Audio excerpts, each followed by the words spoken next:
My guest today is Larry Gaines. We're talking about various time frames that traders can use and why he uses certain time frames. So Larry, you've mentioned in the past about an 89 tick chart. Why do you use that? Tim, I'm kind of a trading nerd, so I dissect everything and I look over a lot of different charts and time frames, and I've been doing this for so long that you'll spot things, you'll make observations, and you'll look at it, see if it works here or works there.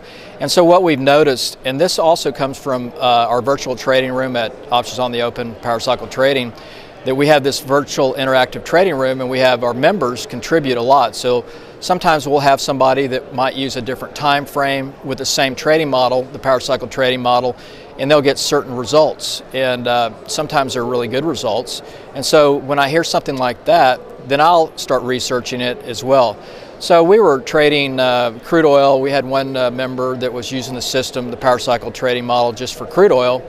And our normal time frames that we use a multiple time frames because it gives us a confirming time frame where we can, let's say if we use a too short of a time frame like an 89 tick, the markets are going to go up and down. You're going to get in and out of a lot of trades fast. So it can be good and bad. You can overtrade and then you can have a lot of trades that go against you.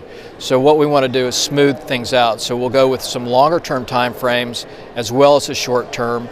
We'll overlap and interlay those together, and then we come out with one directional trade, which we get in at a better entry level where we don't have an equity drawdown. And so the 89 tick actually came about from this one member. He was using it for crude along with some other time frames that we use, and it was working really well with him. So that's just one time interval.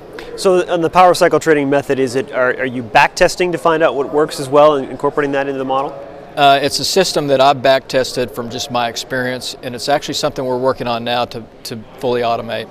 So it's a work in progress. All right, and when you do these multiple time frames, are you looking for all 5 to line up at once and kind of point to the same price area? Exactly. So what we'll do, usually we'll have a minimum of 3 time frames, and what we'll do is we'll take, for example, for our intraday trading, we'll take like a 5-minute, a 2-minute, a 400 tick, a 133 or an 89. So we'll have those 5 different time frames and we'll utilize those. So when you have a market that's say trending in one direction really strong up or down, you don't want to rely on just one short time frame because you're going to get maybe stuck not in a trade, or you're going to get stuck in a trade too early.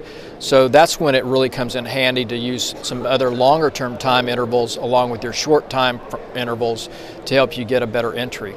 Larry, thanks for your time. You're quite well. Thanks, Tim. You're watching the MoneyShow.com video network.